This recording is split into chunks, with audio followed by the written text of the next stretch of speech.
This video is sponsored by One and Done Games, the fly-by-night company that scrapes the absolute bottom of the eShop barrel, manufactures one physical copy, and then sells it, ensuring that each game will be a sought-after collectible forever, while ruining everyone else's chances at a full set. To learn more, visit our convenient retail location in beautiful Ardencroft, Delaware. Pika pika. Who doesn't love Pokémon? Pokemon was the pokey of the man.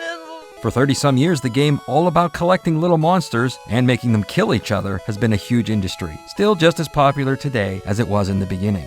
It wasn't all smiles and sunshine, though. In the early days of Pokémon, it almost all came crashing down over just a few seconds on TV. Not old enough to have been there? Or don't remember it the first time around? Stay here. This is the story of Pokémon Shock.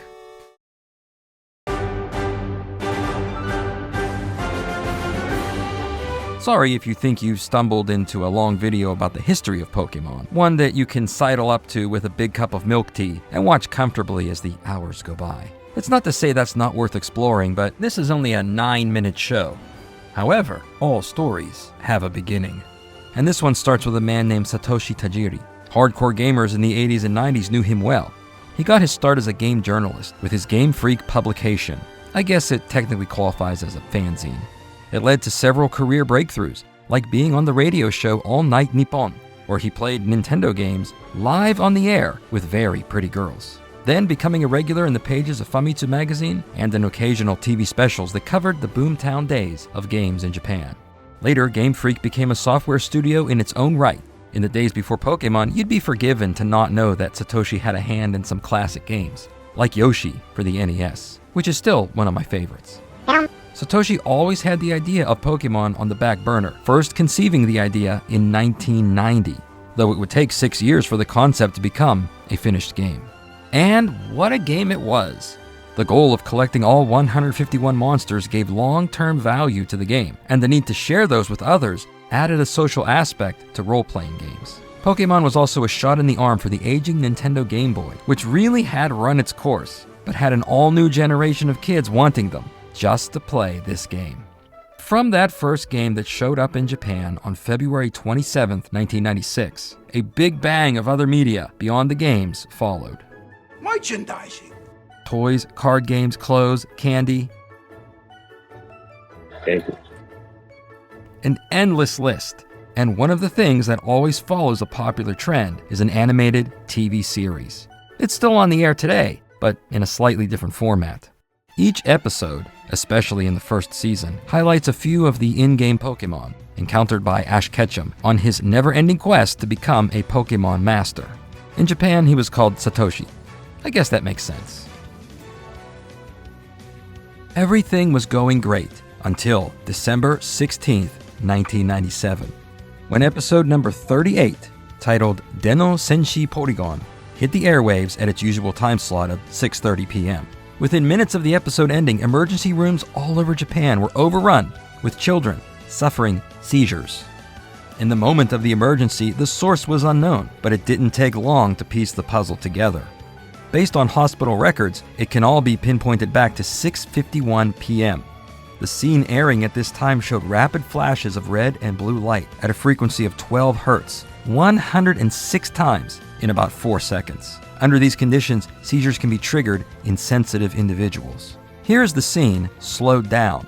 Even if you play this video at double speed, what you'll see is still slower than what was seen on TV, for your safety. If you still don't wish to see it, please skip ahead by 10 seconds.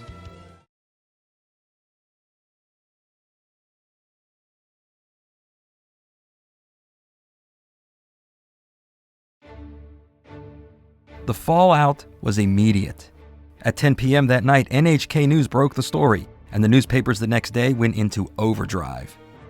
Panic at hospitals nationwide, hundreds admitted. Pokémon shock. TV news coverage was wall to wall for the next week. Over 700 hospitalizations were reported. Minor incidents numbered in the thousands. Children were mostly affected, but a few adults also sought treatment. Immediately, TV Tokyo, the network that aired the series, pulled all episodes from broadcast. You couldn't say yes to VHS either. video rentals were halted as well. Nintendo's stock price fell by 3% the next day. Nintendo denied any responsibility, as the company had no hand in the TV series, and the video games weren't even in color. The timing couldn't have been worse. Nintendo of America had just entered the negotiation process of bringing the Pokémon franchise stateside only a few weeks before the December 16th broadcast. Rather than the carefully crafted rollout that Nintendo and other distributors were planning, most Americans, and everyone everywhere else, were hearing about Pokémon for the first time from hard-hitting TV news exposés. It had all the makings of your standard moral panic, a foreign product, a video game that children are obsessed with, can also put them in the hospital. Think of the children. 4Kids Entertainment would sign on as the American distributor of the TV series in January. Through press releases and interviews, executives stressed that Pokémon was safe and that what happened in Japan was an isolated incident. Even those unaffiliated, like the president of Cartoon Network, came out stating that their broadcast standards would never allow an episode like Den no Senshi Porygon. Satoshi Tajiri never publicly commented at the time, but later opined in interviews his objections to how the news media handled the story. What also went in their favor, since the scene in question was dangerous, was that it couldn't be shown on all these news programs, with coverage only reporting on things from far away. The media spectrum was much more narrow back in 1998. More serious issues took over the headlines. I did not have. And with no real product on the shelves in the heat of the moment, the moral panic subsided, absorbed into the ether of daily white noise. During the time the Pokémon TV series was off the air, TV Tokyo went back and reevaluated the older episodes, while future episodes would follow new safety guidelines to ensure what happened in episode 38 never happened again. New safety measures were drafted by an international commission and featured many rules. Screens may not flash for more than 5 times per second, 3 times if the flash uses the color red. Scenes of a certain luminance must be dimmed, and warnings are to be applied when scenes that don't break the rules might still be intense.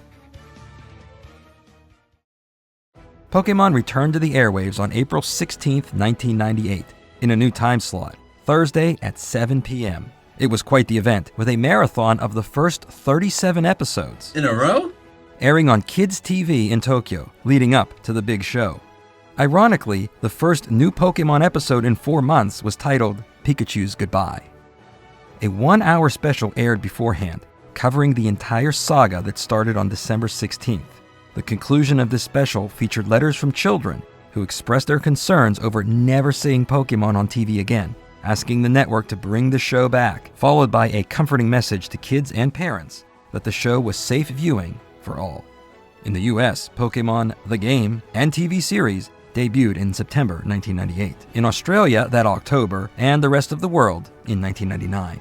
The mania was just as big as it was in Japan, though the media made sure to make hay any way they could.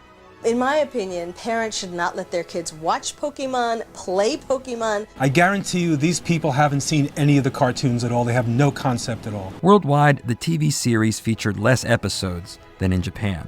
Naturally, Den no Senshi Porygon was not aired, but a few others had scenes that were not shown for other reasons. In the years since, Porygon, nor any of his evolved forms, have ever been featured in any episode of the TV series, even though it was Pikachu who made all the trouble. But at least he still remains a part of the classic 151.